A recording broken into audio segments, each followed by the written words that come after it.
Hey, Shalom, Yasha'Allah, want to start off souls by giving all praise to Yahweh, Hashem, Yahushua, Hashem, Kodash, double honors to the apostles of GMS, and honors to you brothers doing the work in truth while sincerity.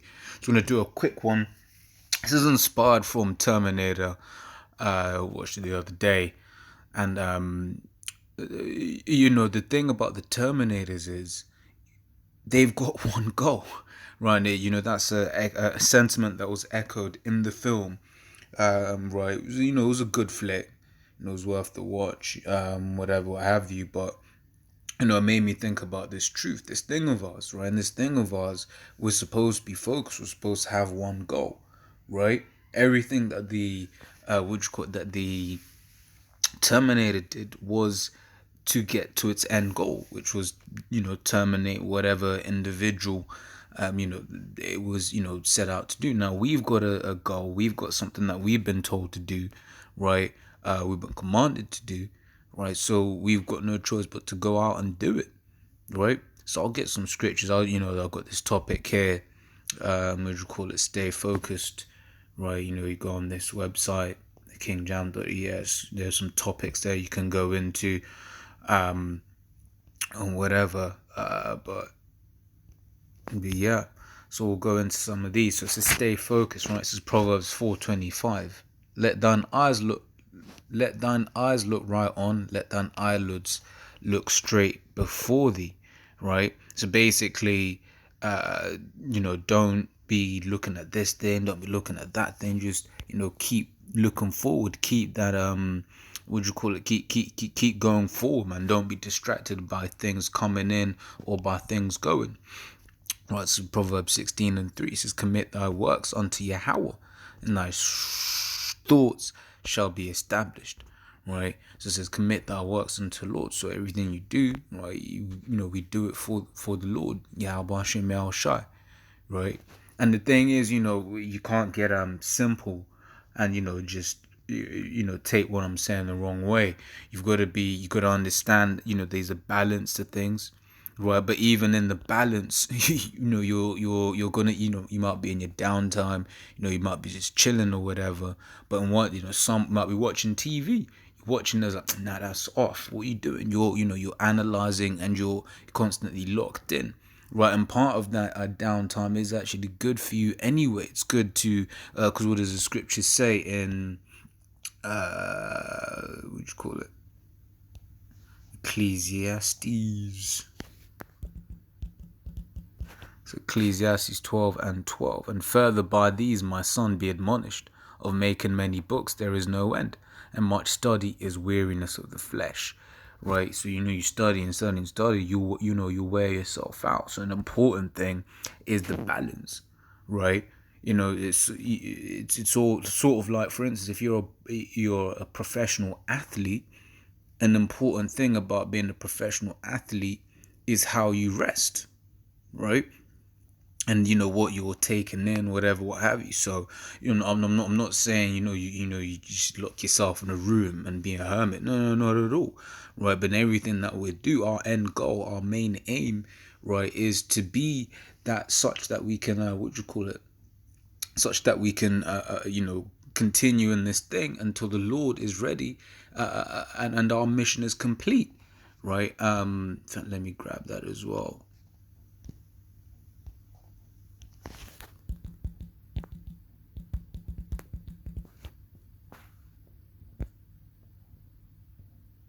So 2 Timothy 4 and start at 6, right? It says, for I am now ready to be offered, and the time of my departure is at hand.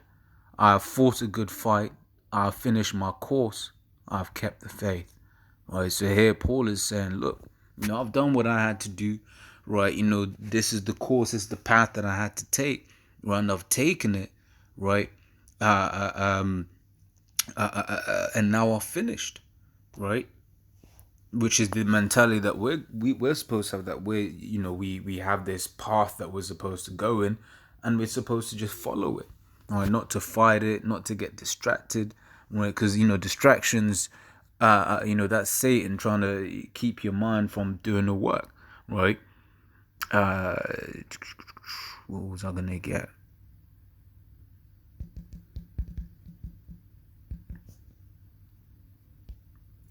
In fact, I think I've actually got that already. Have I got that already? I might have that loaded on. Let me see if that's on the list. Yeah, it is in the list. Oh no, it's in the list further down. So I'll get it now anyway. It's 2 Timothy 2 and 4. No man that warreth entangleth himself with the affairs of this life. Right? So I remember, I believe it was elder from Dallas basically made the statement, sort of like in the Matrix, you go in, you do what you got to do, and you come out, right?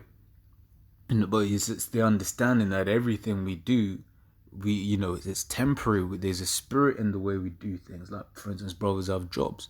Well, we don't have jobs in the, for the hope that we become CEOs and millionaires and this, that, and the other. Now, brother might be, a CEO of a company, whatever, might have set up his own business or whatever, what have you, right? But the point I'm making is we're not striving, to be a CEO such that we can be on Forbes, on GQ magazine, youngest entrepreneur, also Hebrew Israelite or whatever. No, that's not the aim of the game.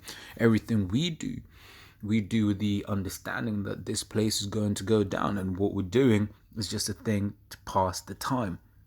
Right. It says, even your woman and your children. You might have a woman and children, right? You love them, whatever, what have you, right? But in loving them, one of the things is you do this work in the hope that they might be saved. But another part of the understanding is, they might not be saved, right? It says, now, no man that warreth entangleth himself with the affairs of this life, that he may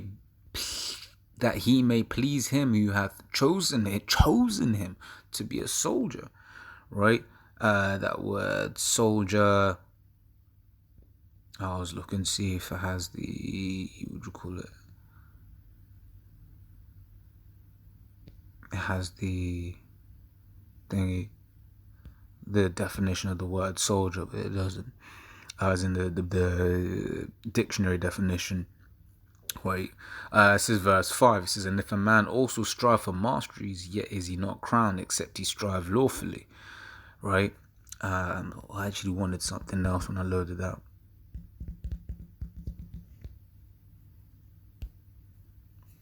It says 1 Corinthians 9 and 24. Know ye not that they which run in a race run all, but one receiveth the prize? So run that ye may obtain. Right. So, you run, right? But the aim of the game is to complete the race, right? This is, in every man that striveth for the mastery is temperate, balanced. And this is what we're going into. It's all about that balance, right? You can't be all one way. But it's, once again, it's that understanding of when, like I said, in our downtime, we're refreshing our mind and keeping our mentals from not burning out, so that we can complete the race. Right, it's a marathon, not a sprint, right? It says, and every man that striveth for the mastery is temperate in all things. Now they do it to obtain a corruptible crown, but we an incorruptible. Right. So for instance, your Floyd Mayweather's, right? He will, he will train this, many hours a day, doing this, doing that, all for the whole sole purpose, of winning that belt. That's a corruptible crown. Right? It says, but we're, doing this, we're fighting and getting prepared for an incorruptible crown, basically a crown that won't be corrupted, right? A heavenly crown, a literal crown, right? You read Second Ezra's, Second Ezra's? Sirach, the second chapter, I want to say. Second Ezra's second chapter, one of them, but basically it speaks about, being crowned, right, by Yahushua himself, right? It says, I therefore so run, not as uncertainly, so fight I, not as one that beateth the air. So with the purpose, right? But then it goes on to say, but I keep my body and bring it under subjection, lest that by any means, when I've preached to others, I myself should be a castaway, right? So basically just, being humble with it, right? So, 2 Ezra 16 and 40. Right, it says, "Oh, my people." So I was, I didn't mean to do that.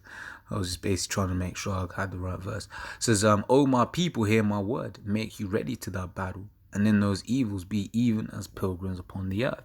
Right, so that's how it's supposed to be. And I believe one of the apostles made the analogy of, when you're, basically like pilgrimaging, like traveling somewhere. You might have somewhere to stay, right? And then you have your clothes in a in a suitcase, and you keep it, in the corner of the room, right? You don't take everything out the suitcase. You pack your suitcase away. No, because that will mean that you're planning to stay for the long haul, right? And that's how we are. We understand that we're here for a moment, right? And we ain't got we haven't taken all our clothes out of the suitcase and put the suitcase under the bed, right? We take what we need from the suitcase, and then we put it back when we're finished with it, right? It says, he that selleth, let him be as he that fleeth away, and he that buyeth as one that will lose, right? And for instance, in this kingdom, it's hell. You buy something, right, and it's going, in the back of your mind, it's going to break anyway, right? But you might, you might buy yourself a car, a nice car, right? But your understanding is, look, when the oil runs out, it's another can of metal, right? Says, and he that occupieth merchandise as he that hath no profit buyeth, and he that buildeth as he that shall not dwell therein, he that soweth as if he should not reap. So also he that planteth the vineyard as he that shall not gather grapes, right? And they that marry as they that should get no children, and they that married not as widowers, right? Basically, it is basically just going into mentality that you end up having in this truth. You're supposed to have in this truth.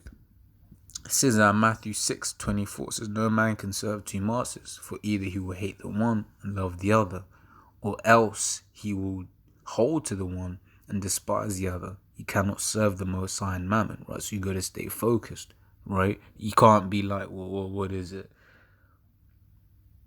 Yeah, you got to stay focused, man. You got to complete that mission, right? You got to spiritually terminate Esau. And how do we do that? By preaching this word, doing this work, to pulling down of strongholds. This is 2 Corinthians 10:4. "For the weapons of our warfare are not carnal, but mighty through the Most High to the pulling down of strongholds, casting down imaginations and every high thing that exalteth itself against the knowledge of the Most High, and bringing into captivity every thought to the disobedience of Yahweh Shai," right? Mashiach, right? So that's what we're doing. We're speaking through the spirit and power of Yahweh Shai, and this man's being taken down, right? He's being destroyed, right? And then the Lord Yahushua is going to come back with the chariots of Israel and physically destroy this man, right? This is verse 33. It says, "But seek ye first the kingdom of the Most High and his righteousness, and all these things shall be added unto you," right? So our primary focus is supposed to be this truth, right? This is Colossians 2:6. It says, "As ye have therefore received Yahushua Mashiach the Lord, so walk ye in him." 2 Timothy 2:15 says, "Study to show thyself approved unto the Most High, a workman that needeth not to be ashamed, rightly dividing the word of truth," right? So study to show yourselves approved. And the one that hits the nail on the head, the James 1:8, "A double-minded man is unstable in all his ways," right? So yeah, stay focused, man. We're supposed to be like them Terminators, with one goal and one goal only, right? Many different battles between us and that end goal, many different paths we can take, between now and that end goal, but that end goal should be our objective. Just like for a Terminator, the objective is to terminate, right? So, Lord's Word, I was edifying. Till the next time, Shalom.